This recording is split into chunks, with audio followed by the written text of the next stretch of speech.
Salut à tous, c'est Louis, j'espère que vous allez bien.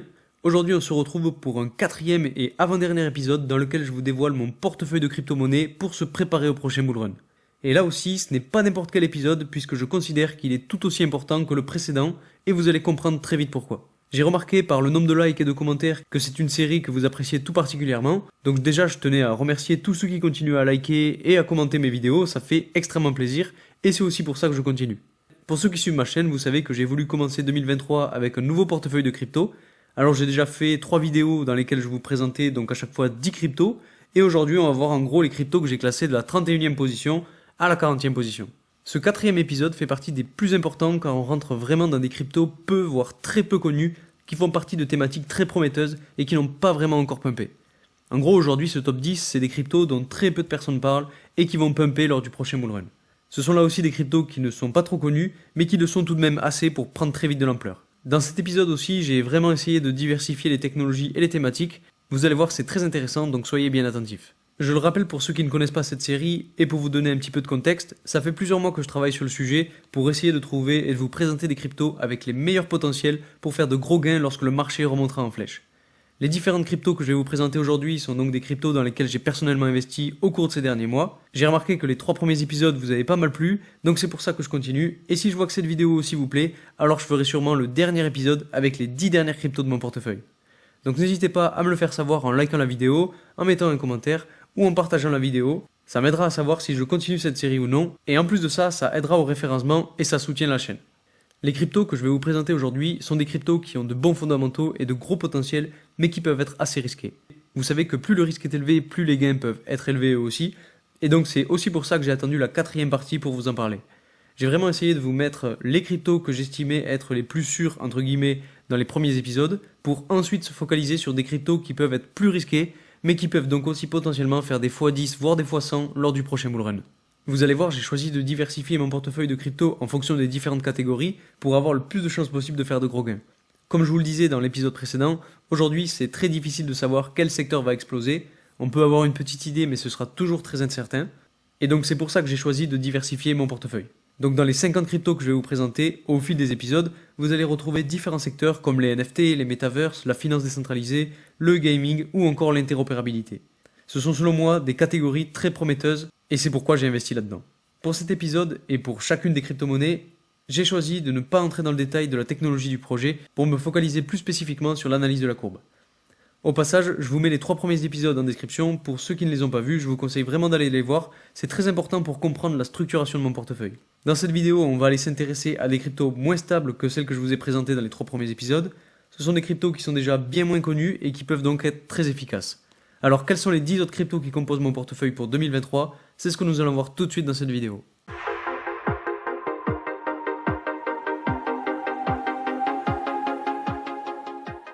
Avant de commencer, comme d'habitude, bienvenue à ceux qui sont nouveaux sur cette chaîne. Je m'appelle Louis, je fais toutes les semaines des vidéos sur toutes les thématiques qui tournent autour de la crypto-monnaie. Généralement mes vidéos sortent le vendredi soir et je fais aussi des shorts chaque jour pour vous tenir informé de l'actualité du marché.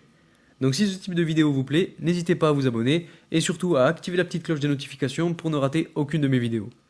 Je vais peut-être aussi passer à 2 vidéos par semaine avec une vidéo le mercredi en plus de celle du vendredi, donc n'hésitez pas à me dire en commentaire ce que vous en pensez. Au passage, je sais que je vous le répète, mais les différentes cryptos que je vais vous présenter sont des cryptos dans lesquelles je crois, mais qui peuvent ne pas donner les résultats attendus. C'est pourquoi je vous conseille vivement de faire vos propres recherches sur chacune des cryptos dans lesquelles vous voulez investir. C'est extrêmement important, surtout pour les débutants. Ne foncez pas tête baissée sur les premières cryptos dont on vous parle, le plus important c'est vraiment de vous faire votre propre avis sur le sujet. La première crypto dont j'ai choisi de parler dans ce top 10, c'est la crypto AV. Vous allez me dire que c'est une crypto qui n'est pas si risquée que ça, et c'est vrai, c'est une crypto qui est classée en 45e position sur CoinMarketCap, et qui est donc plutôt bien classée, mais j'ai choisi de la mettre dans cette 4e partie de mon portefeuille, car malgré le fait qu'elle soit bien classée, elle a tout de même connu une assez grosse chute. Elle a actuellement un prix qui est d'environ 71,67 $, et une capitalisation boursière de 1,1 milliard de dollars. Si on s'intéresse maintenant à sa courbe d'évolution, donc sur un intervalle journalier, on peut voir donc plusieurs choses. La première chose qu'il faut regarder, c'est qu'on a une ligne de tendance qui peut être tracée comme ceci, qui a été cassée à la hausse aux alentours du 18 janvier, et qui a permis au prix de rentrer dans une espèce de range latéral entre cette ligne de résistance à environ 91 $ et cette ligne de support qu'on est justement en train de toucher actuellement à environ 71 $. En plus de ça, il faut voir qu'on a une ligne de support à environ 53 $ qui est assez importante selon moi. Pour ce qui est de la suite, je pense qu'il faut regarder un petit peu ce qu'on a comme données. Et la première chose à voir, c'est le RSI. On voit que le RSI, donc sur un intervalle journalier, est assez bas. Donc je pense que c'est bon signe. Ça peut venir coïncider avec le fait qu'on est en train de toucher la ligne de support à environ 71 $. Et donc potentiellement avoir un rebond. Donc j'imaginerais bien le prix rebondir sur cette ligne, peut-être continuer à latéraliser dans ce canal latéral entre 91 et 71. Et puis si on casse à la baisse la ligne de support, alors potentiellement qu'on aura la ligne de tendance qui viendra nous supporter. Et après, il faudra voir si on arrive à batailler avec la ligne de résistance et à passer au-dessus, ou si inversement, on passe en dessous et on vient retester la ligne de support à environ 53 $. La deuxième crypto dont j'ai choisi de vous parler, c'est la crypto Stellar et son jeton XLM. C'est une crypto qui est classée en 27e position sur CoinMarketCap, avec un prix d'environ 0,09 $ et une capitalisation boursière de 2,5 milliards $. Donc vous allez me dire que elle aussi c'est une crypto qui est pas mal classée sur CoinMarketCap, mais je vous en parle dans ce 4e épisode, notamment par rapport à ce qu'on est en train de voir sur son graphique. Donc pour ce qui est de son graphique, on remarque qu'on voit à peu près la même chose que sur la crypto AV, c'est-à-dire qu'on avait une ligne de tendance baissière qui était imprimée depuis un bon bout de temps et qu'on a réussi à la casser à la hausse. En plus de ça, ce qui est intéressant de regarder, c'est que le prix est en train de batailler avec la ligne de support qu'on a à peu près 0,096 $. Et de la même façon que pour AV, si on arrive à passer au-dessus, je pense qu'on viendra se faire rejeter potentiellement par cette ligne à environ 0,099 $. Et soit on reste dans ce range entre ces deux limites, soit on se fait rejeter, on vient chercher la ligne de tendance, et après la ligne qui était anciennement ligne de support deviendra ligne de résistance. Et là, donc, il faudra voir si on revient tester la ligne de support à 0,08 ou si on arrive à casser à la hausse et à repartir dans ce canal. Je dis qu'on a la même chose que pour AV parce que bon, on a aussi le RSI qui est assez bas, donc qui montre bien qu'on aura potentiellement un rebond sur le prix. Après, est-ce que ce sera un gros rebond pour arriver à dépasser la deuxième ligne de résistance à 0,099? Pour ça, il faudrait qu'on ait particulièrement du volume et donc ça, ce sera à regarder dans les prochains jours. La troisième crypto, c'est la crypto-monnaie Myota et son jeton IOTA. Donc là, cette crypto-monnaie est déjà classée un petit peu plus loin sur CoinMarketCap puisqu'elle se situe en 80e position. Elle a un prix de 0,2 $ et une capitalisation boursière d'environ un demi-milliard de dollars. Si on s'intéresse maintenant à sa courbe d'évolution, donc toujours sur un intervalle journalier, cette fois-ci j'ai choisi d'utiliser les lignes plutôt que les chandelles pour arriver plus facilement à déceler les tendances. Donc la première chose à regarder, c'est qu'on a une tendance haussière qui est en train de se former actuellement, et ce environ depuis le 20 décembre 2022. Donc c'est plutôt bien, ce mouvement haussier est plutôt pas mal. En plus de ça, ce qu'il faut regarder, c'est que le prix est juste en dessous actuellement de cette ligne de tendance. Donc à voir si on est en train de faire un fake out et si on revient par-dessus pour continuer à avancer. Et si on passe en dessous, la chose qu'il faut regarder, c'est qu'on a une ligne de support à environ 0,2 $. Donc à voir si le prix sera assez fort pour rebondir. Et je pense que ce sera le cas puisque sur le RSI, on est aussi assez bas. Et donc la combinaison entre le RSI qui est bas et la ligne de support pourra potentiellement nous amener à de la hausse. Donc ce que je vois bien pour la suite, c'est un prix qui fait un fake out, qui vient rebondir sur la ligne de support, qui rentre dans le range et qui pourra potentiellement se faire rejeter par cette ligne de tendance et donc rester dans ce canal haussier.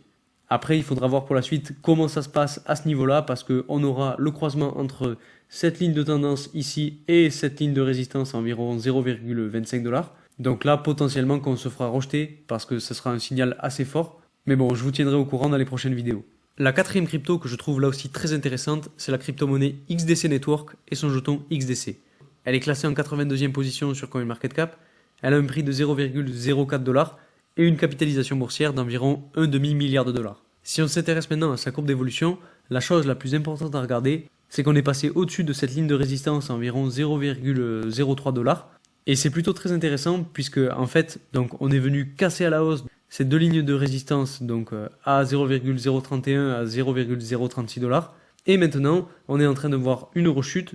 Donc le meilleur scénario serait que le prix vienne continuer à chuter, vienne toucher cette ligne de support à environ 0,036 $ pour repartir à la hausse et faire une belle poussée. Bien évidemment, ce qu'il faudra surveiller, ce sera à ce point-là, donc au niveau des 0,044 $, voir comment le prix se comporte. Est-ce qu'on voit vraiment une cassure à la hausse ou bien est-ce qu'on retourne dans ce range et on continue à latéraliser? Mais pour ma part, en plus, quand on regarde les indicateurs sur la alt season, on voit bien qu'on est assez proche, donc je pense que le prix pourrait potentiellement continuer de chuter un petit peu, se faire supporter et repartir à la hausse. La cinquième crypto dont j'ai choisi de parler, c'est la crypto-monnaie Kant et son jeton QNT. C'est une crypto dont j'ai déjà parlé sur cette chaîne.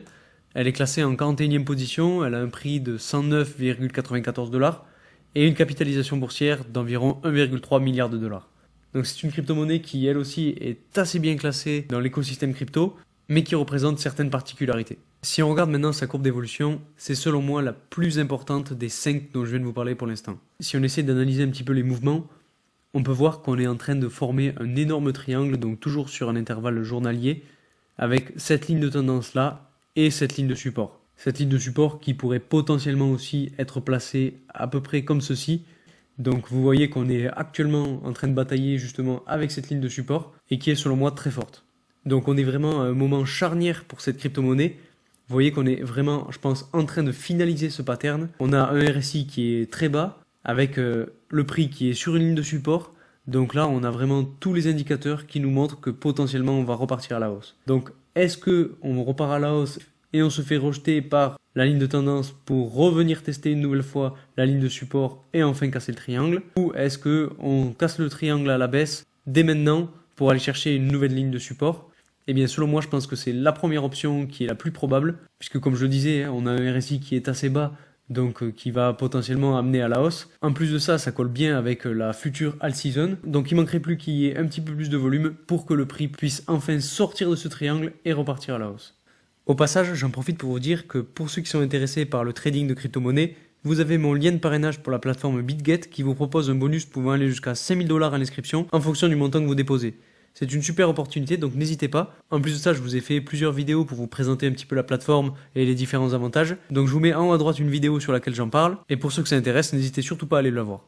Alors vous allez sûrement me dire que le compte n'est pas bon, qu'il manque encore 5 cryptos. Et c'est vrai, j'ai choisi de découper ce 4e épisode en 2 parties, car il y a pas mal de choses à dire, mais aussi pour garder un petit peu de suspense.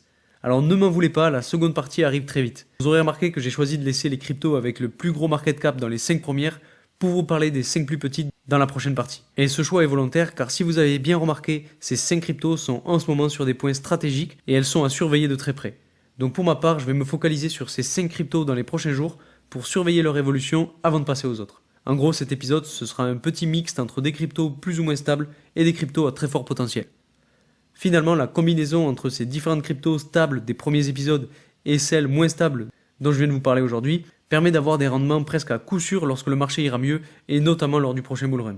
L'avantage en diversifiant ses investissements dans plusieurs catégories, c'est que si une catégorie chute lourdement, ça ne sera qu'une petite part de votre portefeuille qui pourra être compensée par une ou plusieurs autres catégories qui auront bien performé. Alors bien évidemment, dans les 50 cryptos que je vais vous présenter au cours de ces différents épisodes, il y en aura sûrement quelques-unes qui vont pas du tout marcher, car malgré des recherches poussées, on n'est pas à l'abri d'une surprise. Donc n'oubliez pas que ce n'est pas un conseil d'investissement et qu'il est vraiment très important que vous puissiez faire vos propres recherches. Donc voilà, c'est tout pour aujourd'hui, j'espère que cette vidéo vous aura plu et surtout qu'elle aura pu vous aider. Si vous êtes débutant, je vous conseille d'aller voir les 2 premiers épisodes pour vous faire une idée des cryptos qui peuvent être tout de même moins risqués. Et surtout, n'hésitez pas à mettre un like, à vous abonner et à mettre en commentaire ce que vous avez pensé de la vidéo, ça me fera plaisir d'avoir vos retours et ça aide à faire connaître la chaîne. Merci encore pour votre soutien et moi je vous dis à vendredi prochain pour une nouvelle vidéo. Salut!